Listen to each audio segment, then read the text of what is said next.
नागौर सांसद हनुमान बेनीवाल करनी सेना के निशाने पर है। साथ ही राजपूत समाज भी बेनीवाल से नाराज चल रहा है। इस नाराजगी के बीच बेनीवाल का यह बयान राजपूत समाज के गुस्से में आग में घी डालने जैसा होगा, क्योंकि बेनीवाल ना तो माफी के मूड में हैं, ना ही झुकने के मूड में। हनुमान बेनीवाल अपनी बात पर अडिग हैं। जो लोग सोशल मीडिया पे बड़े बकवास कर रहे हैं, उनको तो धरने में शामिल होना चाहिए। और जो वीर लड़े राजस्थान में, उन्हीं का तो नाम लिया जाएगा। मेरे भाइयों, हमारे 10 सूरजमल लड़े, महाराणा प्रताप लड़े। अब मैं कहता हूँ 50-100 लड़े, मैंने क्या इतिहास मैंने लिखा क्या? अगर मुगलों से संबंध या वैवाहिक संबंध स्थापित किए लोगों ने, तो आपके उनसे घर जाओ ना, आप उनका घेराव करो जाके। मुझे क्यों कह रहे हो आप? मैंने थोड़ी करवाया, उस समय मैं थोड़ी था। तो आपको जब तकलीफ इतनी मिर्ची लग रही है, तो उन लोगों का बाइकाट करो जिनके रिश्ते मुगलों के अंदर हुए थे। ये करना चाहिए आपको बाइकाट। वो तो कर नहीं रहे हो। हनुमान जी ऐसे बोल रहे हैं, वैसे मैं तो कुछ भी नहीं बोल रहा हूँ, सही बोल रहा हूँ। और वो इतिहासकार, वो सरकार है, बड़े बड़े लोग बोल रहे हैं, क्या क्या बता रहे। तुम्हारे समाज के मंत्री ने क्या कहा, तुमको बता दिया, औरंगजेब को बताया कि नहीं बताया? तो क्या कर लिया तुम लोगों ने? फालतू बात क्यों कर रहे हो? गलत बात मत करो। ऐसा ही भर्ती के अंदर मेरे समाज के 150 लड़के, तुम्हारे भी होंगे और समाजों के होंगे। अगर हम समाज देख के भर्तियां रद्द कराएंगे, समाज देख के लड़ाई लड़ेंगे, तो फिर नौजवान को किस दिशा में आप लेके जा रहे हैं? हाँ, आपके मंत्री मैच्योर नहीं, आपके नेता मैच्योर नहीं, लेकिन चाहे जैसे बयान दे देते हैं, लोग बयान को पढ़ते नहीं, लोग पूरा वीडियो देखते नहीं। तो आप लोग उसे भी बच्चे गलत पकड़ लेते हैं और उसके बाद बच्चे शुरू हो जाते हैं। शुरू होते हैं बच्चे गलत बोलते हैं, बच्चों मुकदमे दर्ज होते हैं, तो फिर माफी मांगते हैं बड़ी आधा घंटे की। साहब माफ करो, मारा जाऊंगा, बच्चा हूं, मेरा भविष्य खराब हो जाएगा। तो आप सबको ये ध्यान रखना। सोशल मीडिया के अंदर तमाम, मैं आपको हमेशा कहता हूँ कि अपने गलत मामलों में सोशल मीडिया का दुरुपयोग नहीं करना चाहिए, लेकिन सही बात अगर हो तो सही बात हमें कहने के अंदर किसी का डर नहीं लगता। और सही बात का नाम ही हनुमान बेनीवाल है। सही बात ही बोलता हूँ मैं, चाहे किसी को मिर्ची लगे, चाहे कोई कुछ करे, उसे मेरे ज्यादा फर्क नहीं पड़ने वाला। सही को सही और गलत को गलत अगर देश के अंदर कहने की कोई ताकत रखता है, हनुमान बेनीवाल रखता है।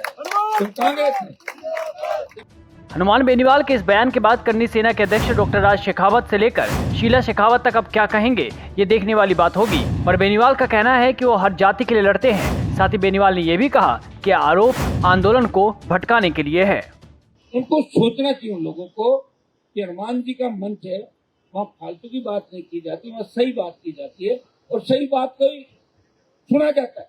आइयो, पार्टी नहीं बना पाए राजस्थान में, डींगे आंकड़े से काम नहीं चलता कि हम डींग आंख ले बैठे बैठे। बढ़ो पार्टियां, लड़ो मेरे साथ, आओ अलायंस करो। मना कर रहा हूँ क्या? लड़ो ना मेरे साथ, दो लोगों के साथ में तो लड़ाऊं। मैं जिनके साथ लड़ा, मुझे छोड़ के मैदान में भाग गए, तो वसुंधरा की सैंडल चप्पल उठा रहा, कोई किसी और की उठा रहा। इसलिए हनुमान बेनीवाल को कोई चुनौती आप मत दो। नहीं तो आप चुनौती दे सकते हैं, नहीं किसी के अंदर वो ताकत है जो चुनौती दे। मैं मेरी कौम के साथ साथ सर्व समाज को साथ लेके हमेशा चला। सही को सही और गलत को गलत का। बीजेपी के लोग इस आंदोलन को जातीय द्वेष के नाम पे दूसरी दिशा में ले जाने का प्रयास करें। और ये नौजवानों की ड्यूटी है कि कहीं कल को ऐसा वक्त नहीं आए कि आप अपील करो हनुमान जी हमारे पक्ष में बोलो, जो मैं ही बोलूंगा हमेशा, और बोलता भी रहा हूँ, और हमेशा भावनाओं की कदर की। लेकिन गलत ट्रैक पे जाके हमें ऐसा कोई काम नहीं करना जिससे हमारा आंदोलन गलत दिशा के अंदर चला जाए। ये पवित्र आंदोलन है। ये आरपीएससी के भ्रष्टाचार का मामला 2014 से चल रहा है, 14 से 25, 11 साल से कोई व्यक्ति राजस्थान में भ्रष्टाचार के खिलाफ लड़ रहा है। कोई व्यक्ति राजस्थान में प्रत्येक जाति जहाँ अन्याय अत्याचार होता है तो पहला ट्वीट हनुमान बेनीवाल का आता है। मैं ये नहीं देखता मुस्लिम किस जाति की। अगर मैं ये देखने लग गया तो फिर तो जाति का नेता होगा, मैं पार्टी का नेता थोड़ी हुआ। पार्टी बना के तमाम जातियों को टिकट दिए मैंने, मेरी पार्टी।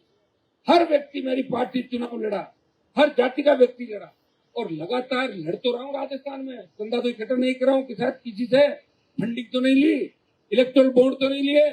आपके नेताओं को तो क्या क्या खाते दिख रहे हैं, मैं तमाम लोगों को देखता हूँ रोज। मैं लड़ रहा हूँ जनता के लिए, चाहे बजरी की लड़ाई लड़ रहा हूँ आम जनता के लिए, गरीबों के लिए, चाहे जवानों की लड़ाई लड़ रहा हूँ आम बच्चों के लिए, टोल फ्री करने की बात कर रहा हूँ। हाँ, मेरी गाड़ी का तो वैसे ही टोल नहीं लगता, और मैं जब चलता हूँ 100 गाड़ी साथ होती तो किसी को औकात नहीं टोल ले। देश पूरे में घूम रहा हूँ ना, 200-200 गाड़ी लेके, कोई भी टोल और डंडे ऊंचे हो जाते हैं टोल के। आरएलपी का नाम लेते तो लड़ जाता है। मैं लड़ रहा हूँ हर आदमी के लिए। मैं लड़ रहा हूँ किसान को पूरी मुफ्त बिजली मिले, किसान का कर्जा माफ हो, भ्रष्टाचार मिटे और राजस्थान का मान और सम्मान बढ़े।